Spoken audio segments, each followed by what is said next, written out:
24 ঘন্টার সময় বেঁধে দিয়েছেন হাদির সহযোদ্ধারা ইনকিলাব মঞ্চ 24 ঘন্টা সময় বেঁধে দিয়েছেন, এর মধ্যে হত্যাকারী এবং পরিকল্পনাকারীদের বিরুদ্ধে ব্যবস্থা নেবার আলটিমেটাম দিচ্ছেন, না হলে স্বরাষ্ট্র উপদেষ্টা এবং প্রধান উপদেষ্টার বিশেষ সহকারী স্বরাষ্ট্র মন্ত্রণালয় সংক্রান্ত খোদাবক্স চৌধুরীর পদত্যাগ দাবি করেছেন। 24 ঘন্টা মানে হবে কি, কি হবে বলে আপনার মনে হয়? 24 ঘন্টায় আসলে কোনো কিছু করা হবে? এক সপ্তাহের মতো সময় গেল, কি হলো এই সময়? ধন্যবাদ আপনাকে। ইনকিলাব মঞ্চ যে সময় বেঁধে দিয়েছে এবং তারা যে আজকে তাদের জমায়েতটা থেকে বেরিয়ে এসছেন, আমি এটাকে সাধুবাদ জানাতে চাই। ইনফ্যাক্ট আমি এই কথাটা বলছিলাম যে তারা এই জমায়েতটা খুব বেশি দীর্ঘ করা উচিত হবে না, কারণ দেশে এক ধরনের অস্থিতিশীলতা তৈরির চেষ্টা আছে। যখন জমায়েত থাকে তখন কোনো ধরনের স্যাবোটাজ হতে পারে, যেটাকে কেন্দ্র করে অস্থিরতা ছড়িয়ে পড়ার সম্ভাবনা থাকে। বিশেষ করে আমরা যখন নির্বাচনের তফসিল ঘোষিত হয়েছে, আমাদের নির্বাচনের মধ্যে চলে গেছে, এবং টেকনিক্যালি যদি চিন্তা করে এই ধরনের জমায়েত হওয়া এই তফসিল পরবর্তী সময়ে হওয়ার কোনো যৌক্তিকতা ছিল না, এবং এটা আইনেও সমর্থন করে না। যাই হোক, তাদেরকে আমি প্রথমত এটাকে ধন্যবাদ জানাই। অপরাধী ধরা এবং ব্যবস্থা নেওয়া আসলে 24 ঘন্টা হওয়া সম্ভব না, কিন্তু সরকারের হাতে একটা কাজ করার স্কোপ অন্তত আছে, সেটা হলো স্বরাষ্ট্র মন্ত্রণালয়ের পুরো সেট, শুধু উপদেষ্টা না, উপদেষ্টা, বিশেষ সহকারী সচিব, আইজিপি, এই চারজনকেই আসলে সরিয়ে দেওয়া উচিত হতো বহু আগে। এখনকার কথা বলছি না। এই সরকারের সবচেয়ে অক্ষম এবং অথর্ব মন্ত্রণালয় স্বরাষ্ট্র মন্ত্রণালয়, মানুষ এটা বলতেই পারে। আমরা এই কথা যখন বলছি, এটাকে মাথায় নিয়ে বলছি যে শেখ হাসিনা বাংলাদেশের পুলিশ বাহিনীকে ধ্বংস করে দিয়ে চলে গেছে, তার কনফিডেন্স এটা সমস্যা হয়েছে। তারপরও বলছি, যা যা হবার কথা ছিল, যেভাবে কথা ছিল, ওইটা মাথায় রেখেও তার কাছাকাছি দূরে থাকুক, তার অর্ধেক এক তৃতীয়াংশ করতে পারি। সুতরাং এই সেটটা আগেই পাল্টানো দরকার ছিল। আমি বহুদিন একটা কথা বলতাম যে উপদেষ্টা বা বিশেষ সহকারীকে সরালে সমস্যার সমাধান হয়ে যেত, আমি এটা কনফিডেন্টলি বলতাম না। কিন্তু সরকার যখন কাউকে পরিবর্তন করে তখন বোঝা যায় তিনি একটা কগনিজেন্সে নিচ্ছেন, যে আমি রেকগনাইজ করছি এখানে ঠিকঠাক মতো কাজ হচ্ছে না, ঠিক আছে আমি একটু চেঞ্জ করে দেখি। So, এটা ক্যাবিনেটেরই আর কাউকে দেন বা বাইরে থেকে কাউকে আনেন, আপনি এটাকে রেকগনাইজ করলেন। তখন সরকার যখন এটা করে না, তার মানে এটা হচ্ছে সরকার পাত্তা টাত্তা দিচ্ছে না। সুতরাং 24 ঘন্টার মধ্যে আমি ধারণা করি সরকার ক্যাবিনেটে কোনো চেঞ্জ আনতেও পারে, কারণ এই ওসমান হাদির মৃত্যুকে কেন্দ্র করে শেষ পর্যন্ত যে জায়গায় গিয়ে পৌঁছেছে, সরকারের পটেনশিয়াল আরো বেশি অস্থিরতা ঠেকানোর জন্য যেটা তার হাতে আছে।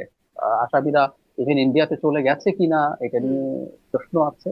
আর যদি নাও গিয়ে থাকে, তাদেরকে 24 ঘন্টার মধ্যে যে ধরে ফেলা যাবে সেটা নাও হওয়া সম্ভব, কিন্তু সরিয়ে দেওয়া দায়িত্বশীল সেটা হতে পারে। সেটা হলে এখন কি মানে সরকার করবে। পরিস্থিতি, হ্যাঁ, সরকার করবে কিনা এক নাম্বার প্রশ্ন। মানে জি। সেটা করলে, মানে না করলে পরিস্থিতি কেমন দাঁড়াবে, এবং করলে পরিস্থিতি শান্ত হবে কিনা, আলটিমেটামের একটা সময় দেওয়া আছে। মানে আমরা এখন একটু ওই যে ঘর পোড়া গরু সিঁদুরে মেঘ দেখলে ভয় পায়, এরকম একটা অবস্থার মধ্যে মনে হয় পৌঁছে গেছি, যে কি যেন হয়ে যায় কিনা আবার, সেই একটা উদ্বেগ থাকে আপনার। জি, ডাক্তার সাহেব যদি বলেন এই কিছু। উদ্বেগ আছে, এই উদ্বেগ থাকবে না তা বলছি না, এই উদ্বেগ আছে। এবং যেহেতু সরকার এতদিন ধরে করেনি, মানে মানুষের জীবনের জানমালের নিরাপত্তা, মব তৈরি হওয়া যে কোনোখানে, যে কোনো ঘটনা ঘটতে থাকা ক্রমাগত, এগুলো তো আছে। ইভেন আমরা শুধু উসমান হাদির কথা বলবো কেন, প্রথম আলো, ডেইলি স্টার, উদয়চি, ছায়ানট, এসব জায়গায় যে ঘটনা ঘটলো, উসমান হাদি কিন্তু হঠাৎ করে একটা গানশট ইনজুরিতে মাথায় কিন্তু সেই রকম ভাবে যদি আঘাত লাগে, মানুষ মোমেন্টে মারা যেতে পারেন, জাস্ট হুম। সেকেন্ডসে মারা যেতে পারেন। কিন্তু ওসমান হাদি তো বেঁচে ছিলেন ফর সাম ডেইজ। ইভেন ওনার মৃত্যুর আগের দিন প্রধান উপদেষ্টা বলেছেন যে তাকে সিঙ্গাপুরের মন্ত্রী জানিয়েছে তার অবস্থা খুবই সংকটাপন্ন, এবং এবং উনি বলছেন জনগণকে শান্ত থাকার জন্য, লাস্ট বাক্যে কিন্তু এটা বলেছেন। তার মানে উনি জানেন এই অস্থিরতার সুযোগ আছে। তো তাহলে প্রস্তুতি কোথায়? তাহলে প্রস্তুতি কোথায়? পুলিশ, সেনাবাহিনী সব ওগুলো ঠেকাতে পারেনি কেন? সেই কারণে আমি বলছি যে ও লং ওভার ডিউ, এটা করা উচিত। না হয় আসলে শুধু ইনকিলাব মঞ্চ না, অন্য নাগরিকদের মধ্যে এটা নিয়ে সবসময় প্রশ্ন আসবে। এখন আসলে এই মন্ত্রণালয় যখন পারছে না, তখন প্রশ্ন শুধুমাত্র এটা না, প্রশ্ন এখন সামনে একটা নির্বাচন আছে। সেই নির্বাচনে কি করবে, যেখানে 300 সিটে প্রার্থীরা নির্বাচন জি, আছে। কেন ঠেকাতে পারেনি এটা তো খুবই বড় একটা আলোচনা। সেই আলোচনাটা আমি আরেকটু পরে যাব। জনাব শামসুজ্জামান দুদুর কাছ থেকেও আমি আপনার কাছে আপনার মন্তব্য জানতে চাই। 24 ঘন্টায় কিছু পরিবর্তন হবে? এই স্বরাষ্ট্র উপদেষ্টা অতীতে নিজেও একরকম প্রতিশ্রুতিই করেছেন যে যখন সাবেক রাষ্ট্রপতি চলে গেলেন দেশের বাইরে, তখন তিনি বলছিলেন যে যে পালিয়ে গেলেন, তার পেছনে কারা আছে এটি বের করতে না পারলে, ব্যবস্থা নিতে না পারলে তিনি নিজেই পদত্যাগ করবেন। একটা তদন্ত কমিটিও গঠিত হয়েছিল, কিছুই হয়নি সেই তদন্ত কমিটি বা পদত্যাগের বিষয়টিও তিনি বেমালুম ভুলে গেছেন। 24 ঘন্টায় কি কিছু হবে? এটা একটু ছোট্ট করে শুনে আপনার কাছে আমি আপনার জন্য যে মূল প্রশ্ন সেটিতে আসবো। জি। 24 ঘন্টায় এই পারপাসে কিছু হবে কিনা আমি ঠিক বলা মুশকিল। তবে টেনশন বাড়বে। সরকার থাকলে, সেই সরকার যদি কার্যকর সরকার হয়, তাহলে টেনশন কমে। সরকারের পদক্ষেপ, সরকারের উদ্যোগ, সরকারের সিনসিয়ারিটি, এইগুলো যদি কার্যকর থাকে, কার্যকর সরকার থাকে, তাহলে তার কিছু প্রতিফলন থাকে। বিশেষত ওসমান হাদির গুলি বর্ষণের মুখোমুখি হওয়ার পরে যারা হত্যাকারী হিসাবে বা খুনি হিসাবে অর্থাৎ গুলি বর্ষণকারী হিসাবে আমরা যাদেরকে পরবর্তীতে দেখেছি, চিহ্নিত করেছি, তার বাইরের কিছু মানুষকে গ্রেপ্তার করা হয়েছে। কিন্তু আসল ক্রিমিনাল হিসাবে যাদেরকে আমরা দেখেছি বা প্রচার মাধ্যমে বা সরকারের বিভিন্ন মহল বিশেষের বক্তব্যে, তারা কিন্তু কেউ গ্রেপ্তার হয় না। মিডিয়ার মারফত আমরা জেনেছি তারা দেশ থেকে চলে গেছে, সত্য মিথ্যা আমি জানি না। তবে 24 ঘন্টা যারা আলটিমেটাম দিয়েছে তাদের প্রতি আমার সহানুভূতি আছে, কারণ তারা একটা চরম ফ্যাসিস্ট, হত্যাকারী, লুটেরা, তাদেরকে পতন ঘটানোর ব্যাপারে তারা বিশেষ ভূমিকা রেখেছেন। তাদের উদ্যোগ, উদ্যম, সাহসিকতার প্রতি আমার শ্রদ্ধা আছে। যে ছেলেটি শহীদ হয়েছে বা আত্মহত্যা দিছে, সে গণতন্ত্রের পক্ষের মানুষ। যে শৃঙ্খলা, সে একটি নতুন বাংলাদেশের স্বপ্ন দেখেছে। এটা তো কখনো অন্যায় হতে পারে না। গণতান্ত্রিক বাংলাদেশের স্বপ্ন দেখেছে, বলেছে। তো জীবনে দিতে চেয়েছে গণতন্ত্রের স্বাধীনতা, সার্বভৌমত্ব, স্বাধীনতা, এইসব প্রশ্ন, কিন্তু তাকে কেড়ে নেওয়া হলো। তাহলে যারা আলটিমেটাম দিচ্ছে, তাদের স্বপ্ন, তাদের উদ্যোগ, তাদের ভালোবাসা, এগুলো নিয়ে প্রশ্ন থাকার কোনো অবকাশ নেই। তারা তো তার বন্ধু, তার নেতা, তার সহকর্মীর হত্যার বিচার এবং হত্যাকারীদের গ্রেপ্তারের দাবি জানাতেই পারে। কিন্তু স্বরাষ্ট্র উপদেষ্টা বা স্বরাষ্ট্র উপদেষ্টার সঙ্গী সাথীরা, বিশেষত আইন শৃঙ্খলার সঙ্গে নিয়ন্ত্রণে যারা যুক্ত, তারা একেবারেই পুরাপুরি ভাবে উদাসীন আমি বলবো না, কিন্তু কি করছে, তাদের প্রতি যে মানুষের আস্থা, বিশ্বাস, শ্রদ্ধা, এগুলো ক্রমেই বিলুপ্তি হওয়ার পথে।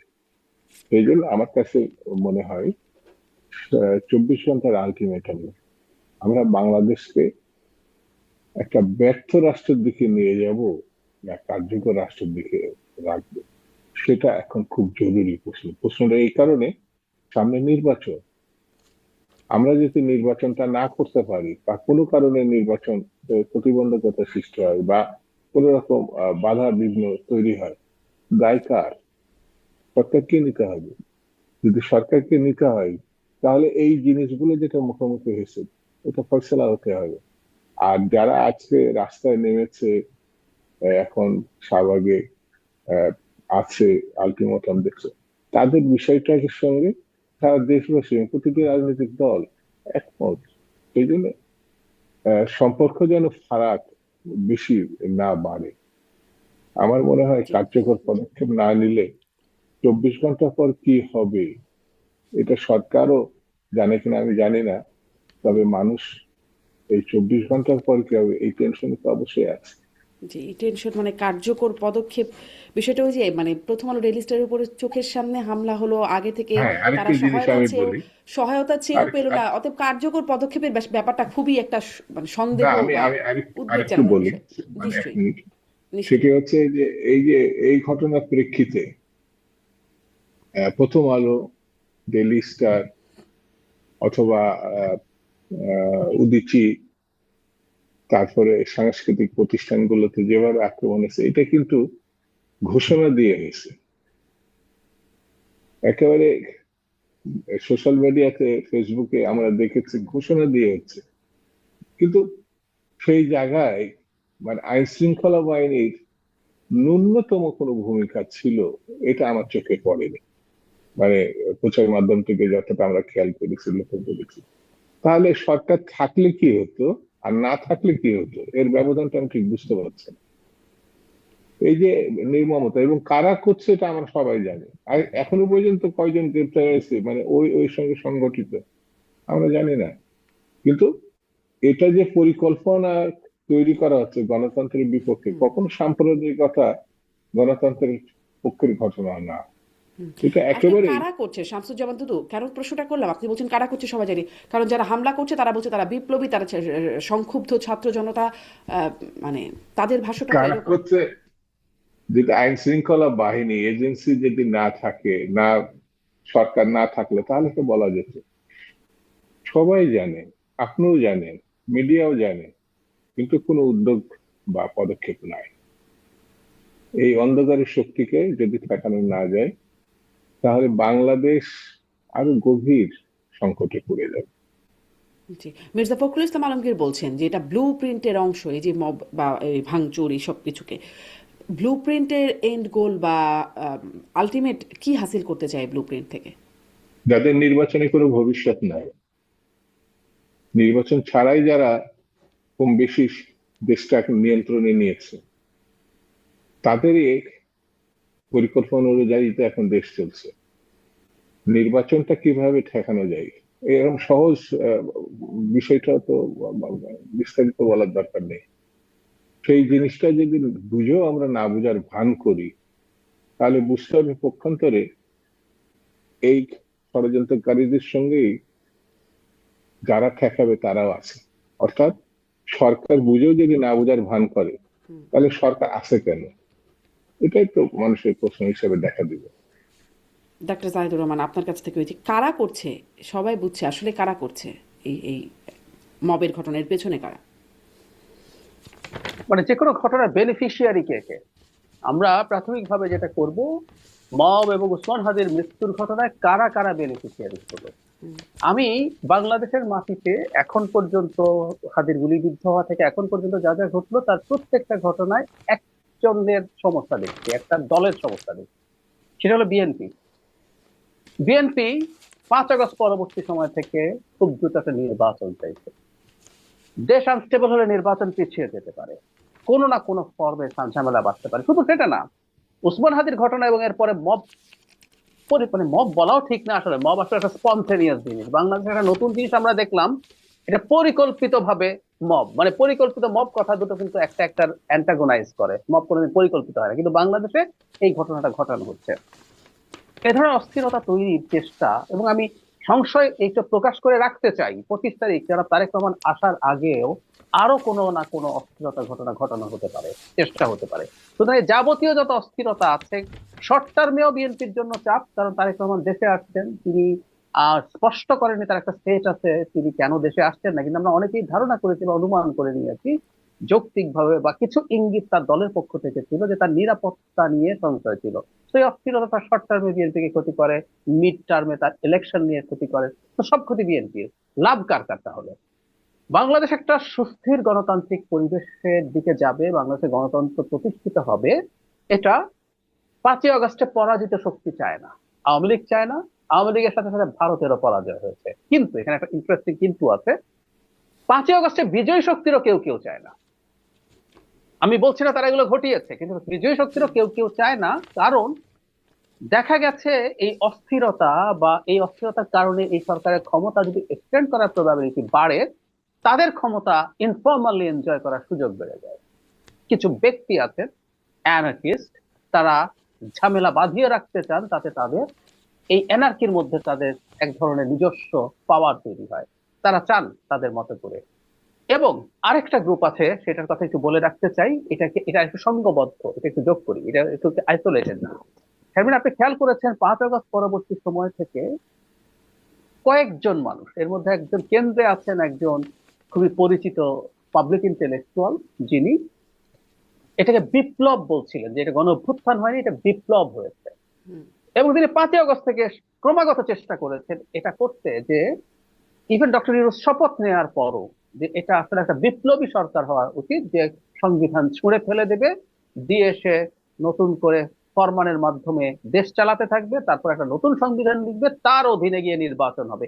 এই কথাগুলো অ্যাম্প্লিফাই করেছে দেশে এবং দেশের বাইরে থাকা কিছু ইনফ্লুয়েন্সার। তার পরবর্তীতে ইভেন এখন যারা এনসিপি তে আছেন, আপনি খেয়াল করবেন ওসমান হাদির মৃত্যুর পর গুরুত্বপূর্ণ 3জন সদস্য অন্তত আমার চোখে পড়েছে বিপ্লবের ডাক দিয়েছেন, সবাই মাঠে থাকবেন, বিপ্লব এবার সম্পন্ন করে যাব, নিষ্পন্ন করে যাব, অথবা বিপ্লবে যে কাজটা করা হয়নি সেটা এবার করব, এই আলাপগুলো তারা মাঠে বসে বসে দিয়েছেন। এই গ্রুপটা চেয়েছিল একটা এনার্কি হোক বড় স্কেলে, সো দ্যাট তারা কোনো একটা ফাঁকে একটা বিকল্প বিপ্লবী সরকার তৈরি করতে পারেন। সো আচ্ছা, এরাও তাহলে কি আসলে এর মধ্যে এনসিপির মধ্যে থাকতে দুটা পারে। গ্রুপ আছে যারা এই বিকল্প বিপ্লবী সরকারের পক্ষে এক গ্রুপ, আর এক গ্রুপ তার বাইরে, এরকম কুড কি? বি, কুড বি আমি এভাবে যদি আমি নাম তুলে বলি কোনো অসুবিধা নেই, ওরা পাবলিক হ্যাঁ, স্ট্যাটাস দিয়েছেন। হ্যাঁ, একদম। জনাব নাহিদ, জনাব আক্তার বা অনেকেই এই যে মবের তাণ্ডব চলছিল তখন এটার বিরুদ্ধে কথা বলেছেন। যে বিপ্লবের ডাক দিয়েছেন জনাব সার্জিস আলম, খুবই হুম, পরিচিত একজন মানুষ, নাসিরুদ্দিন পাটোয়ারি, উনি রেভলিউশন লিখে একটা শব্দ লিখে একটা স্ট্যাটাস দিয়েছেন, এবং জনাব সাইফ মুস্তাফিজ তিনিও এই বিপ্লব ঘটাতে হবে, সুযোগ এসছে, বিপ্লবটা শেষ করে যেতে হবে। তো তাদের মধ্যেও এই ধরনের বিভেদ থাকতে পারে, কারণ হলো তাদের সর্বোচ্চ নেতৃত্ব বলেনি। তবে আমি এখানে সর্বোচ্চ নেতৃত্বের একটা জায়গায় দায় দেই, তাদের আসলে ক্লিয়ার করতে হবে যে তারা এই যে বক্তব্যগুলো আসছে, কারণ প্রত্যেকে দায়িত্বপ্রাপ্ত ব্যক্তি। এটা হুম, শুধু এখানে না, আমি যদি একটু পেছনে যাই, জনাব হাসনাত আব্দুল্লাহ যখন বলেন 7 সিস্টার্স কে তারা ভেঙে দিতে চান দেশে, ভারতের বিচ্ছিন্নতাবাদীদেরকে আশ্রয় দিয়ে, যদি ভারত আমাদের দেশের বিপদ করে, মানে শেখ হাসিনা বা তার সাঙ্গপাঙ্গর কথা বলতে যদি রাখে, এই যে হুম। বক্তব্যটা ইটসেলফ এনসিপি ধারণ করে কিনা, তারা একটা স্টেটমেন্ট দিয়েছে, ঠিক একইভাবে এইরকম এই বক্তব্যগুলো তারা ধারণ করছেন কিনা সেটা তাদের ক্লিয়ার করা দরকার ছিল। যেহেতু করেন নাই, আমরা এখন পর্যন্ত বলবো যে এক ধরনের সায়ও হয়তো সর্বোচ্চ নেতৃত্বের আছে। ওই যে একটা বিখ্যাত কথা আছে না, গুড কপ ব্যাড কপ খেলা, কেউ একজন এটা বলবে, আবার হুম, হুম, তাদেরই হুম, সাথে হুম। কেউ একজন গুড কপ হবে, হতেও পারে এটা। জি। আহ, মানে ভারত বিরোধিতার জায়গা যেটা, সেটার প্রসঙ্গে আমি একটু কথা বলবো। জনাব শামসুজ্জামান দুদু, এর মধ্যে আমরা কিন্তু দেখলাম যে একজন বিএনপি নেতার বাড়িতে তালাবদ্ধ করে আগুন দেয়া হলো। সেই বাড়িতে তার শিশু মেয়ে, 7 বছরের মেয়েটি মারা গেল। বংশালে বিএনপির কার্যালয়ে অগ্নিসংযোগ করা হয়েছে, সেই খবরটিও দেখলাম গণমাধ্যমে। মানে এগুলো কারা করছে, কেন করছে, আপনারা কিছু জানেন? এখনো পরিষ্কার না, যেহেতু তদন্ত পর্যায়ে আছে। তবে এটা বলা যায়, যারা বিএনপির লক্ষ্য অথবা বক্তব্য বিরোধী, অর্থাৎ যারা নির্বাচনের মধ্য দিয়ে একটি নির্বাচনী মানুষের ভোটাধিকার প্রয়োগের মধ্য দিয়ে একটি নির্বাচিত সরকার প্রতিষ্ঠা হোক, গণতন্ত্রের দেশ ফিরুক, এটা যারা বিরোধী, আমার কাছে মনে হয় তাদের সঙ্গে এদের সংশ্লিষ্টতা থাকতে পারে। একটু আগে ডাক্তার জাহিদ সাহেব বেশ চমৎকার একটা কথা বলেছেন, সেটি হচ্ছে এইসব ঘটনার মধ্যে দিয়ে কারা লাভবান হচ্ছে, বেনিফিশিয়ারি কারা। তো কারা এরকম একটি অস্থির পরিস্থিতির মধ্যে দেশকে রাখতে চাচ্ছে, এটা আমরা সবাই জানি এবং সবাই বলেছি যে সামগ্রিক যে সংকটটা দেখা দিয়েছে দেশে, এটা প্রতি সরকার, প্রতি স্বৈরতান্ত্রিক ফ্যাসিস্ট সরকার সকল ইনস্টিটিউশন, গণতান্ত্রিক ইনস্টিটিউশন ধ্বংস করে দিয়েছে, এটা তছনছ করে দিয়েছে। যে কারণে বাংলাদেশে আহ, এখন চট করে একটি ভালো নির্বাচন করাও খুব কঠিন ব্যাপার। সম্মিলিত প্রচেষ্টায় এটা সম্ভব হতে পারে।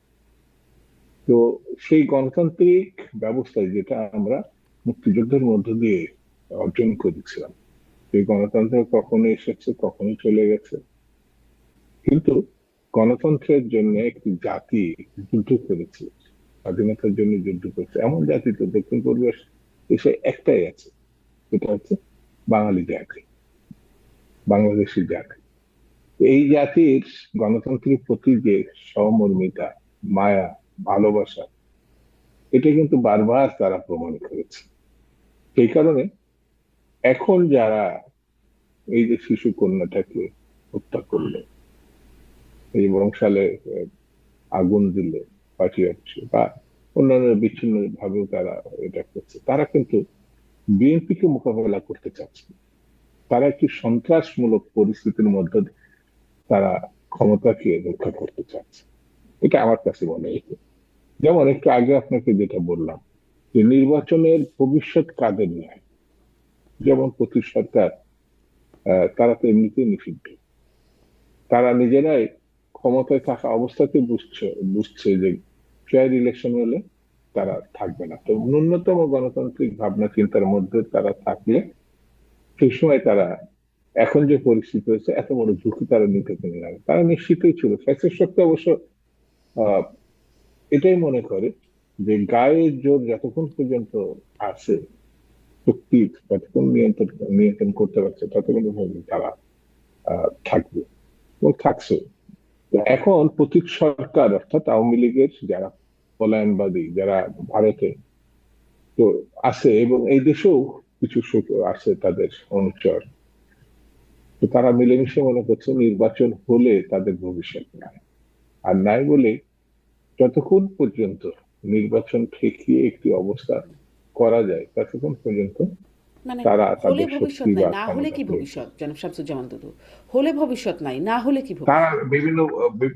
বিভিন্ন ভাবে তো ক্ষমতা, যেমন এটা নিশ্চিত যে এখনো পর্যন্ত প্রশাসনে, আইন শৃঙ্খলা বাহিনীতে তাদের অনুসারী নাই, এটা তো বলা ঠিক হবে না। ওইভাবে যেমন হাজার হাজার কোটি টাকা লোপাট করেছে, বিদেশে পাচার প্রশাসন নাকি করেছে। আপনারা আর জামাতরা মিলে ভাগাভাগি করেছেন, সেটি তো উপদেষ্টা মাহফুজ আলমের চোখের সামনে হয়েছে বলে তিনি বলে গেলেন। হ্যাঁ, ওরা এটা বলতে পারে। যেমন ওদেরই একজন সঙ্গী বলেছিল যে আগামী দিনে নির্বাচন হলে বিএনপি খুব বেশি হলে টেনে টেনে 50টা সিট পেতে পারে, তার উপরে না, নিচেও হতে পারে। 250 300 সিট তাদের দল পেতে পারে, অর্থাৎ এনসিপি। এটা তো তারা একসময় বলেছে, প্রকাশ্যে বলেছে। তো তাদের ভাবনা চিন্তা এরকম নেই। তারা ক্ষমতায় থাকলো আর অন্যরা এসে সবকিছু ঠিকঠাক করলো, এটা ছেলে মানুষের না। অবশ্য তারা ছেলে মানুষের বক্তব্য দিতে পছন্দ করে, যেমন একটা লাশ, আমরা 10টা লাশ চাই, এটা হাসিনার সঙ্গে মিল আছে। তো এইসব কথাবার্তা বলে তো লাভ নাই। ক্ষমতায় থাকলে স্মরণীয় হতে পারত, গণতন্ত্রের সপক্ষে কাজ করার ভূমিকা রাখতে পারত, সেগুলো তারা রাখেনি। তো এখন এখন সেই কারণে আমার কাছে মনে হয়েছে যে যত তাড়াতাড়ি যে নির্বাচন মুখী করা যাবে দেশকে, তো পরিস্থিতি যত দ্রুত নিয়ন্ত্রণ করে স্থিতিশীল করা যাবে, ততই দেশের জন্য ভালো হবে। এটা আমার কাছে মনে হয়। জি, ডক্টর জাহিদুর রহমান, এই যে হুমকি দেয়া হচ্ছে, মাহফুজ আলমের কথা যখন আসলো, তিনি যখন বলছেন যে লাশ নেব, আমাদের গায়ে হাত দেওয়া যাবে না, এরকম বক্তব্য বলছেন, এবং আরও তো অনেকেই প্রমিনেন্ট নন প্রমিনেন্ট অনেকেই কথা বলছেন, গালি উচ্চারণ করে বলছেন ছিঁড়ে ফেলবেন, মানে চিড়ে ফেলবেন, এইরকম কথাবার্তা বলছেন। এর একটা মানে প্রতিফলন এই সময়টাতে দেখতে থাকবো কিনা, মানে তারপরেই তো দেখলাম আসলে এত বেশি, যেটাকে অনেকেই বলছেন গজবের রাত গেল একটা, সেরকম একটা পরিস্থিতি দেখা গেল। তারপরে এই যে সামনে 24 ঘন্টা বা তার পরবর্তী, এর একটা প্রতিফলন কি আশঙ্কা করেন? তার মানে এখানে খুবই প্যারাডক্সিক্যাল একটা ব্যাপার আছে, সেটা হলো একটা দেশ যখন স্বৈরাচারী শাসন ব্যবস্থার অধীনে দীর্ঘকাল থাকে তখন মানুষের টলারেন্স নষ্ট হতে থাকে, এটা স্বাভাবিক। যেমন ধরুন শেখ হাসিনা আমাদেরকে বল প্রয়োগ করেছেন, আমরাও শেষ পর্যন্ত শেখ হাসিনাকে বল প্রয়োগের মাধ্যমেই ফেলার চেষ্টা করেছি। বল প্রয়োগ বলতে আমি পাল্টা গুলির কথা বলিনি, আমরাও কিন্তু বল প্রয়োগ করতে গেছি। আমরা ভোটে তো তার পতন ঘটাইনি। এর আগেও BNP over the years repeatedly চেষ্টা করেছে বল প্রয়োগ করার মাধ্যমে, মানে তারা মিছিল করেছে, সমাবেশ করেছে, হরতাল ডেকেছে, তারা চেষ্টা করেছে তাদের মতো করে কাজ করার জন্য, পেরে ওঠেনি। তো এই বল প্রয়োগ করতে করতে যেটা হয়, আমাদের কিন্তু চরিত্রগত পরিবর্তন হয়ে যায়। ফলে আমরা নিজেদের যে টলারেন্সটা হারিয়ে ফেলেছি, মানে আমরা স্বৈরাচারের পতন ঘটাতে চেয়েছিলাম গণতন্ত্রের জন্য, কিন্তু আমরা টের পাই না যে আমরা আর গণতান্ত্রিক নই নিজেরা। আমরা মুখে নতুন বন্দোবস্তের কথা বলি, কিন্তু আমি আসলে পুরনো না, আরো প্রাচীন মধ্যযুগীয় বন্দোবস্তের কথা বলি। লাশের বদলে লাশ তো মধ্যযুগীয় কথাবার্তা। এটা যে বলা যায় না, এটা যে বলবো না, এই বোধটা নাই। প্যারাডক্সিক্যাল কেন বললাম? আবার সমস্যা হচ্ছে স্বৈরাচারের পতনের পর, যে স্বৈরাচার দীর্ঘদিন থাকে, আমরা মানে মধ্যপ্রাচ্যে যে আরব বসন্ত হলো সেটা দেখে দেখলাম যেটা, সেখানে আবার ডিজার্ভ করে ক্রিয়াশীল যে রাজনৈতিক দল এবং গোষ্ঠী আছে তাদের মধ্যে অনেক বেশি গণতান্ত্রিক মানসিকতা। কারণ ওই সময়টা কিন্তু খুবই অস্থির থাকে, ভোলেটাইল থাকে, একটা স্টেটের প্রতিষ্ঠানগুলো টিকে থাকে না। It's the same story everywhere. তিউনিসিয়াতে বলেন, ইজিপ্টে বলেন, আর যেগুলোতে সিভিল ওয়ার শুরু হয়ে গেছে, ওখানে যেটা হয়, এটা বেসিকটা খুব সোজা, যে একজন স্বৈরাচারী সরকার যখন ক্ষমতা এক্সটেন্ড করতে চায়, সে যেহেতু ভোট ছাড়া ক্ষমতায় থাকবে, তার কাজই হচ্ছে রাষ্ট্রের প্রতিষ্ঠানগুলো ভেঙে ফেলা। ফলে সে যতদিন থাকে ততদিন তাকে দেখে প্রতিষ্ঠানগুলো কাজ করতে থাকে। পুলিশ বাহিনী শেখ হাসিনাকে দেখে কি মারাত্মক পুলিশ বাহিনী ছিল, হুম। যখনই শেখ হাসিনা নাই পুলিশ বাহিনী হাওয়া হয়ে গেল, কারণ প্রতিষ্ঠান আসলে পুলিশ বাহিনী আর ছিল না। তো ওই সময়ের মধ্যে নিজেদের মধ্যে আসলে এই অস্থিরতা গুলো যতটা কমানো যায়, অনেক বেশি গণতান্ত্রিক হওয়া দরকার, সেটা উচিত ছিল। অথচ হচ্ছে কিন্তু উল্টা। আর এই এনসিপি তরুণদের দিক থেকে, বিশেষ করে মাহফুজ আলম, যিনি যাকে এক ধরনের তাত্ত্বিক বলে মানে মোটামুটি এগ্রি করা হয় এনসিপির, তিনি যখন এই ধরনের বক্তব্য দেন, এটা আমাদের এই অস্থিরতা ছড়িয়ে দিতে খুব সিরিয়াসলি সাহায্য করে, এবং এটা খুবই অ্যালার্মিং। আমি মনে করি এই জিনিসগুলো সরকারের কগনিজেন্সে নেওয়া দরকার, সরকারের এই ব্যাপারগুলোতে সতর্ক বার্তা জারি করা দরকার। কোনোভাবে কেউ যাতে কোনো রকম উস্কানিমূলক মানে কোনো কিছু ব্যবহার না করে। আমি আপনাকে একটা উদাহরণ দিই। ধরুন আমরা মব মব করছি, যে এরা পত্রিকা ভাঙছে, ছায়ানট ভাঙছে, ইত্যাদি ইত্যাদি।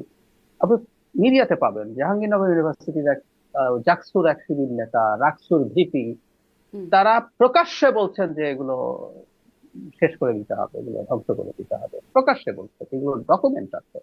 তো এগুলো যখন আপনি বলছেন, আপনি কি ব্যবস্থা নিয়েছেন? ঠিক একইভাবে যারা মাহফুজ আলম বা ওই সমাবেশে অন্যরা যা বলছেন, বা অন্য জায়গায় যা বলছেন, যারা অ্যাগ্রেসিভ কথা বলছেন, স্ল্যাং ব্যবহার করছেন, এগুলো কিন্তু এই অস্থির সময়টাকে আরো বেশি অস্থির করে দিতেই পারে। সুতরাং কেউ কেউ বলেন যে সমাবেশে মাঠের রেটারিক একটু অ্যাগ্রেসিভ হতেই পারে, কিন্তু কোনোভাবেই এটা সেই সময় না। এটা খুবই খুবই ভোলাটাইল একটা সময় আমরা।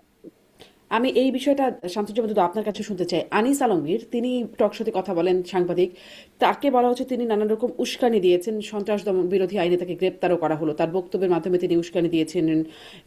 এইটা হচ্ছে তার একটা মূল অভিযোগ। আরও আসলে কি অভিযোগ সেটাও আমি খুব স্পষ্ট হতে পারিনি। সেটাকে উস্কানি ভেবে তাকে গ্রেপ্তার করা হলো। অন্যদিকে এই বক্তব্যগুলো চলছে নানান রকম স্ল্যাং ব্যবহার করে, নানান রকম হুমকি ধামকি, এবং তার প্রতিফলন দেখাও যাচ্ছে, ভাঙচুর হচ্ছে। আহ, এটা কি আসলে উস্কানি না? সরকার মানে এই বিষয়ে নিষ্ক্রিয়? আপনি এই প্রসঙ্গে কি বলবেন? নাকি এরা বিপ্লবী, তাই এরা করতেই পারে এটা? আমি ঠিক উস্কানি শব্দের সঙ্গে একমত না, যেভাবে তাকে বলা হয়েছে। আর সব ব্যাপারে মামলা এবং গ্রেপ্তার এই ব্যাপারেও আমি একমত না। আমরা দীর্ঘ 15-16 বছর ধরে যে আন্দোলন করেছি, যত মামলা এবং কথায় কথায় গ্রেপ্তার, গুম, অপহরণ, নির্যাতন, এটার মুখোমুখি হয়েছি। তো গণতান্ত্রিক ব্যবস্থা ফেরার একটা সম্ভাবনা দেখা দিয়েছে। তো ভিন্ন মতের একটা ব্যাপার থাকবে। এবং আনিস আলমগীর যে কথাগুলো বলছিলেন, সেগুলো জবাব দেওয়ার লোক থাকতে হবে। সরকারের পক্ষ থেকে না থাকলে অন্যান্য রাজনৈতিক দলগুলো সেগুলো জবাব সাংবাদিকতার ক্ষেত্রে থাকতে হবে। তবে একটি বিষয় হচ্ছে, অতীত সরকার এটা নিষিদ্ধ রাজনৈতিক দল হিসাবে। তা আমরা এই সমাজে জানি যে নিষিদ্ধ যে পণ্য সেটা ব্যবহার করা, প্রকাশ্যে আনা, এটা আইনত দণ্ডনীয়। সেটি রাজনীতির ক্ষেত্রে একসময় কমিউনিস্ট পার্টি যারা সশস্ত্র পন্থায় ক্ষমতা দখলের মধ্য দিয়ে নির্বাচনের না, তারা কিন্তু নিষিদ্ধ ছিল।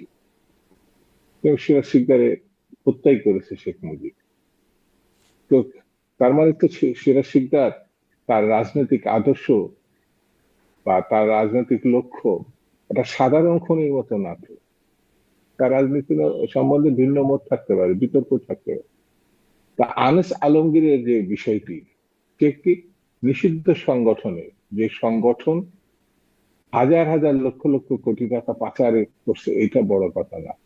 দেশটা গণতান্ত্রিক ধারা থেকে পুরোপুরি ভাবে আপনার স্বৈরতান্ত্রিক ফ্যাসিজমের যে ধারা, সে ধারায় নিয়ে গেছে গায়ের জোরে। আমরা যদি 71 সালের মুক্তিযুদ্ধের সময় যারা গণতন্ত্রের বিরুদ্ধে বা মুক্তিযুদ্ধের বিপক্ষে অবস্থানে, তারা তাদেরকে অপরাধী ভাবে, তাহলে পরে এই যে গত প্রতীক সরকার একই ব্যাপার। তাদেরকে তো সেই অপরাধী ভাবা ব্যাপারে হচ্ছে না, তাদের তো অপরাধী ভাবা হ্যাঁ, হচ্ছে না। অপরাধী কেন? কোথায়? কারণ শেখ তারা হাসিনার তো নিষিদ্ধ না। তারা তো নিষিদ্ধ আইনত হচ্ছে দণ্ড না, তাদের বিরুদ্ধে তো আইনগত ব্যবস্থা নেওয়া হচ্ছে না, বা তারা তো মানে রাজনীতি করতে না। পারছে না। যেমন এই যে প্রতীক সরকারের দখলদার প্রধানমন্ত্রী বলল, তাকে যে দণ্ডিত করা হয়েছে আইনের মধ্য দিয়ে। তো এই এই দণ্ডের মধ্যে দিয়ে তো তাদের সমর্থক, শুভানুধ্যায়ী এদের তো বোঝা উচিত যে তারা কোন পক্ষ অবলম্বন করেছে। সেই জায়গায় তাকে গ্রেপ্তার বা মামলা, এটাকে আপনি বাদ দিবেন কিভাবে? ও যদি একটি সুস্থ গণতান্ত্রিক ধারার পক্ষে, ও যদি ওই ধারার পক্ষে থেকে কথা বলে, নিষিদ্ধ সংগঠন অথবা ফ্যাসিজমের পক্ষ অবলম্বন করলে, তাহলে আপনার তার প্রতি সহমর্মিতা। গত সরকারের সময় যারা, আমরা নিজেরাও, সে মানে আপনি কি রাজনীতিবিদ, মনে সে করেন আনিস আলমগীরকে সাংবাদিক, গ্রেপ্তার করাটার একটা মানে যৌক্তিকতা আছে? যৌক্তিক এটা আদালত বলবে। আমি তার ফ্যাসিজমের পক্ষে, যেমন হিটলারের নাৎসির অনুসারীরা এখনো যদি কোনো জায়গায় থাকে, তার বয়স যদি 100 হয়, সে গ্রেপ্তার হবে, সে বিচারের মুখোমুখি হবে। তো তার সে তো যে পক্ষ অবলম্বন করেছে, সেটা তো নাৎসিদের যে সংগঠনের অনুসারী আওয়ামী লীগ বাংলাদেশে, সেই নাৎসির পক্ষ অবলম্বন করেছে। গণতান্ত্রিক বিরোধী 15 বছর কোনো নির্বাচনই হয়নি, সেই নির্বাচন না হওয়াটাকে সে ভালো যদি মনে করে, বা সেই শক্তি, সে একবারের জন্য 3বারের নির্বাচনকে বিরোধিতা করছেন। হুম। সেই জন্য না, আনিস তিনি আলমগীর আসলে বা ওই তিনবারের নির্বাচন যে টাইপের, খারাপ হয়েছে বা নির্বাচন যে হয়নি, এটা তো অবশ্য তিনি বলেছেন বিভিন্ন, মানে আমার অনুষ্ঠানেও আমি বলেছেন বলে দেখি আমি নাই। বললাম আর কি। তিনি এই না, বিষয়টাকে আপনি ডক্টর জাহিদের সাথে আপনার অনেক অনুষ্ঠান শো যেহেতু করেছেন, করছে, নিশ্চয়ই বলবেন। এটা ঠিক আছে। এবং সেটা যদি আপনি কোর্ট বিবেচনায় নেয়, দিতেই পারে। কত বড় বড় অপরাধী তো জামিন পেয়ে গেছে। এই যে একটা শুটার, যে হাদিকে গুলি করে মেরে ফেললো, খুন করলো, হুম। সে তো কোর্টের মাধ্যমে দিয়ে আসছে। হুম। আমি মনে করি যে সেখানে আসলে জামাত আহ, এবং বিএনপির আইনজীবীরা তাকে সহায়তা করেছে বলে জানা যাচ্ছে, যে তার জামিন পাওয়াতে আনিস আমি আমি আলমগীরের জন্য। ওই প্রসঙ্গে যাব না। সহায়তা কে করছে, কে করেন, সেটা আমি বিতর্কে আমি যাব না। কোর্ট তাকে জামিন দিয়েছে। একটা ক্রিমিনালের পক্ষেও একটা আইনজীবী দাঁড়াতে পারে, নিশ্চয়ই। আইনে দিয়ে। তো ক্রিমিনালের পক্ষে যদি আইনজীবী দাঁড়ায়, তো তার তো কিছু লজিক থাকতে পারে, তার তো কিছু ভাবনা থাকতে পারে। সেটি যদি উইন করে, তো খুনি তো অনেক সময় মুক্তি পেতে পারে, সেটা রিজন থাকতে পারে, কোর্ট কি মনে করে। তো আমি সেই বিতর্কে যাচ্ছি না, কারণ আমি নিজে আইনজীবী না। আমি সাধারণ দৃষ্টিতে যেটা মনে করি, যে অতীত সরকারের পক্ষ অবলম্বন করে আপনি একই সঙ্গে স্বাভাবিক জীবনযাপন করবেন, বাসায় থাকবেন, ঘুরে বেড়াবেন, এটা তো খুব কঠিন ব্যাপার হবে। তাহলে পরে আপনি চিহ্নিত হচ্ছেন যে আপনি লুটপাটকারীর পক্ষে, গণহত্যার পক্ষে এবং সন্ত্রাসের পক্ষে।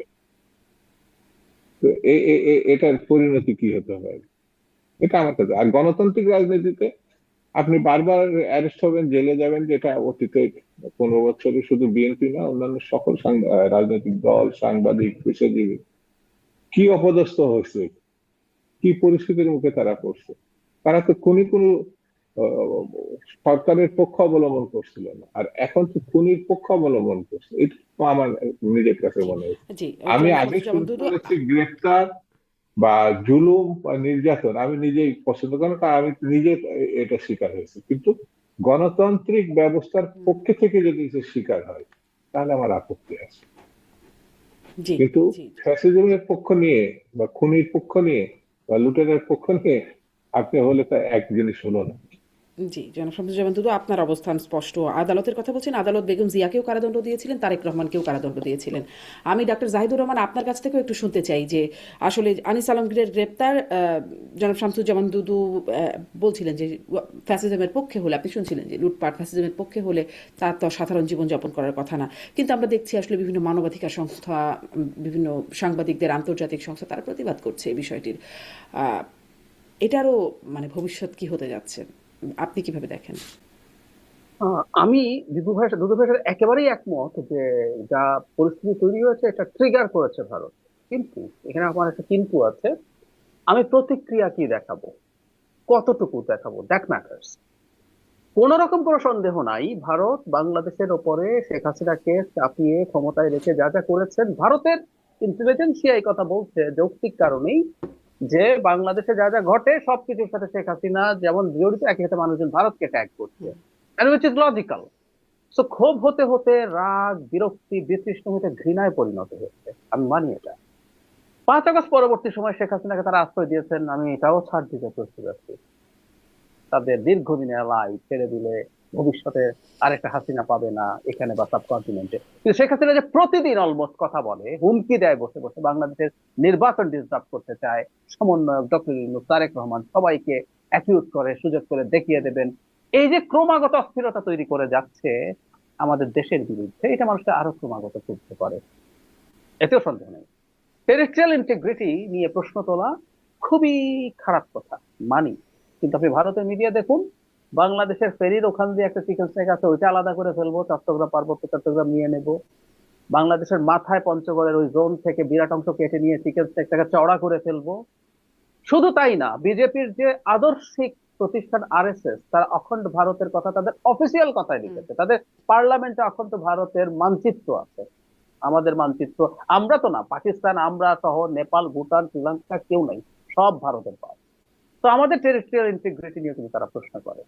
এত কিছু বলার পরও আমি বলছি আমরা এটা করতে পারি না, আমাদের এটা করা উচিত হয়নি। ইটস রেড লাইন, একটা রেড লাইন। কারণ আমাদেরকে ওরা কি করছে বলার চাইতে ভারত এই জিনিসগুলো ব্যবহার করবে। এবং জনাব হাসরাত আব্দুল্লাহর বলাটার খুব সিগনিফিক্যান্ট কারণ হচ্ছে, উনি সরকারে না থাকলেও উনি এনসিপিতে আছেন, তার থেকে জরুরি কথা, গণ অভ্যুত্থানের সবচেয়ে পরিচিত মুখগুলোর একটা তিনি। এতে যেটা হলো, বাংলাদেশ এই গণ অভ্যুত্থান ঘটিয়েছে মূলত ভারত বিরোধী, মানে ইসলামী উগ্রবাদীরা একটা ন্যারেটিভ তাদের আছে, এবং তারা তাদের ন্যারেটিভ হচ্ছে ভারতকে অপছন্দ করে কারণ ভারত হিন্দু, সংখ্যাধিক্যের দেশ, এসব কারণে। সেই ন্যারেটিভ গুলো ট্রাকশন পাওয়ানো সহজ হবে। আমরা ভারতের সমালোচনা করতে পারি, করতে হবে, করা উচিত হবে। আমি আমি নিজে কট্টর ভারত বিরোধী মানুষ বলে আমি মনে করি না। আমি প্রচুর ভারত মানে ভারতের সরকার এবং পলিসির বিরোধিতা, জনগণের বিরোধিতা, পলিসির বিরোধিতা।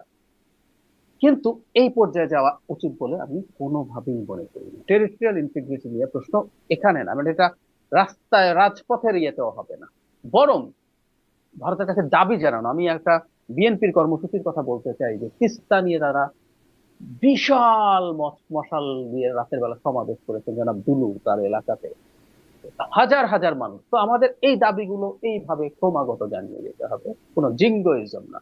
জিঙ্গোইজম হয়তো মানুষের মধ্যে তো ক্ষোভ আছে, ঘৃণা আছে, মানুষ পছন্দ করে, কিন্তু এটাকে আমি সমর্থন করি না। তো ঘৃণার আগের কারণ ভ্যালিড, কিন্তু প্রতিক্রিয়ার একটা সীমা থাকা উচিত বলে মনে করি।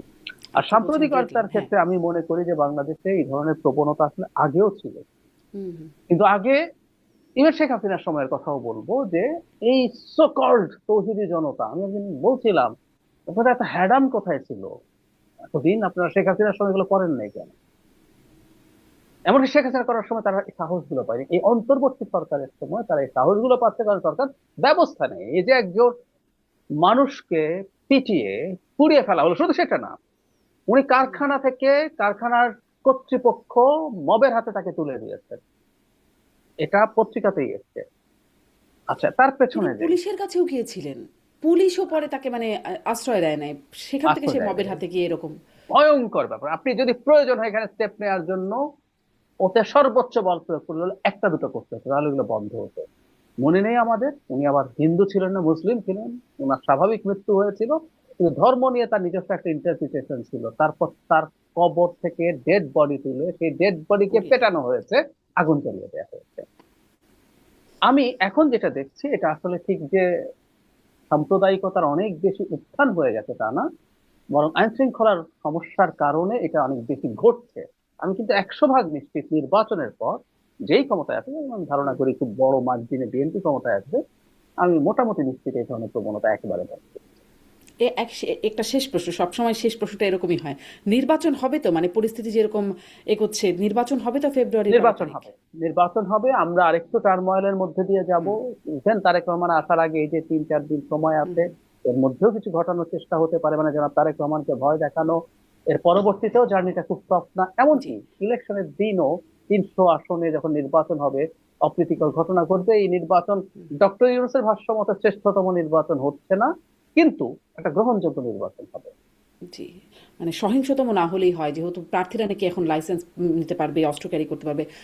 জনাব শামসুজ্জামান, আপনার কাছে এক লাইনে কোনো সন্দেহ আছে, মানে আশঙ্কা হয় যে নির্বাচন হবে কিনা? নির্বাচন হবে তো ফেব্রুয়ারির 12 তারিখ? হ্যাঁ, আমার কাছে মনে হয় যে আমি একটা জায়গার সঙ্গে এখন কিছু কিছু ঘটনা থাকতে পারে, বিতর্ক থাকতে পারে, বক্তব্য থাকতে পারে, কিন্তু নির্বাচনটা হবে। জি, নির্বাচনটা হ্যাঁ, অবশ্যই হবে, এবং এটা হতে হবে, এটা জি, হতে হবে। অনেক ধন্যবাদ জনাব শামসুজ্জামান দুদু। আমরা আশা করি যে 24 ঘন্টার আলটিমেটাম দেওয়া হচ্ছে সেই 24 ঘন্টার মধ্যে কিছু না কিছু ব্যবস্থা নেওয়া হবে। যাই তারপর যেভাবে আগাচ্ছে দেখলাম এখন পর্যন্ত আশা করছি আমরা যে কিছু না কিছু ব্যবস্থা আমরা দেখতে পাবো সামনে।